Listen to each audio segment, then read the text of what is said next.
Hey Jewel fans, it's Ronnie from the Jewel Writers Archive. Today we're going to be talking about behind the scenes of the traditional 2D animation process. 4 pieces go into making an animated series after the development and design stages. There's scripting and storyboarding, voice acting, animation, and music. This step also involves sound mixing. Let's start with scripting and storyboarding.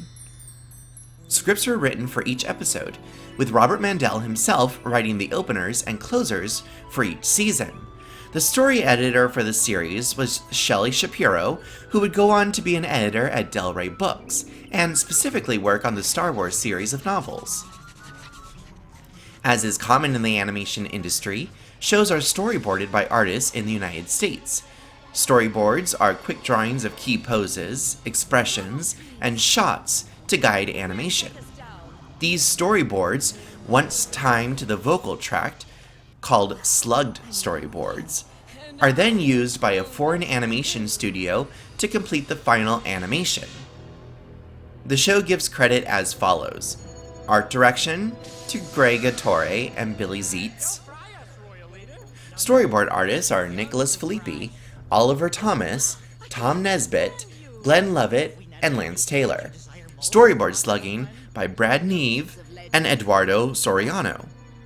Storyboard revision by Colleen Holub. And storyboard timer Ron Crown. Voice acting. When bringing the voices of the show to life, Robert Mandell and his crew looked not to the actors of Hollywood, but to the theater and voice acting world of New York City. The show was voice directed by the late, great Peter Fernandez, most well known for voicing the titular character in Speed Racer. Gwenevere was brought to life by theater ingenue Kerry Butler for the first season. Kerry would leave the show to originate the role of Belle in the Toronto production of the Disney stage musical Beauty and the Beast. Fallon was played by Deborah Allison. Tamara was played by Laura Dean. Drake and Archie were both played by John Beach. Lady Kale was played by veteran stage and radio actress Corrine, who had previously worked with Peter Fernandez on the dubs of the Japanese anime Speed Racer and Marine Boy. Merlin was played by Bob Kaliban, who also voiced Spike, Max, and King Jared. Animation. Once voice acting for the show had finished recording, the actors began their task of bringing what had previously been static images to the illusion of life. Animation for Jewel Writers was handled by the Taiwanese animation studio Hong Ying Animation. This studio worked on many Western animated series in the 1990s. Productions included Street Sharks, Double Dragon, Gargoyles, Mighty Max, Mortal Kombat, Defenders of the Realm, and Strawberry Shortcake. In 1995, the animation industry was transitioning to digital ink and paint, but Jewel Writers was produced on traditional hand-painted celluloid known colloquially as cells. The animation cell is a transparent sheet on which objects are drawn or painted. Here you can see 2 animation production cells from the show. This is the final approved cell artwork, and the way it is seen in the final animation after being filmed frame by frame, 24 frames per second.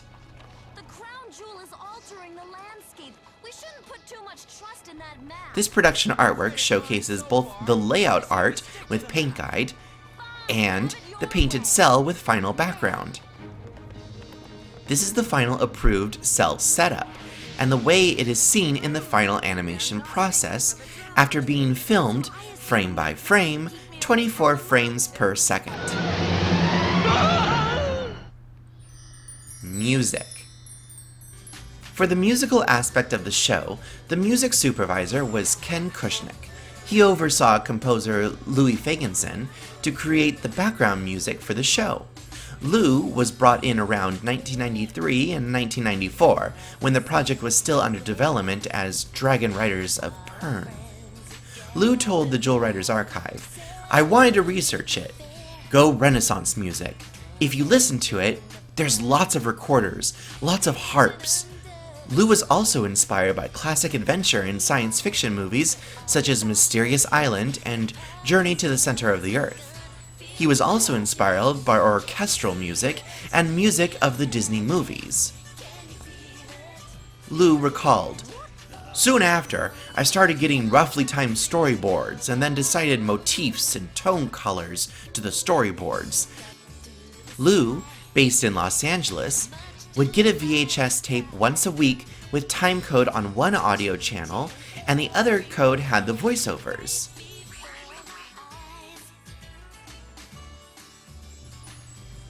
He would then score each episode per week using his synthesizer and an Atari computer. The completed scoring would then be recorded to a digital audio tape and sent back to the production team on the East Coast.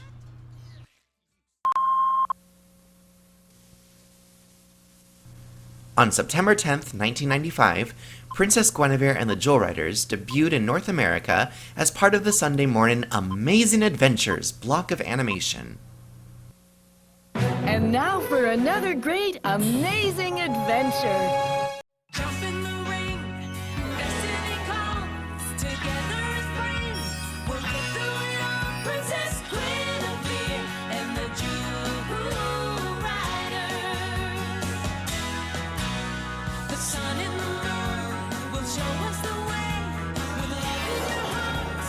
Come join us today, Princess Gwenevere and the Jewel Riders. Jewel power. We got jewel power. Our circle is growing. We're ready and strong. Together as one. That's where we belong. Feel the magic of the Jewel Riders. Jewel power. Jewel power. Jewel power. Oh, Princess Gwenevere and the Jewel Riders.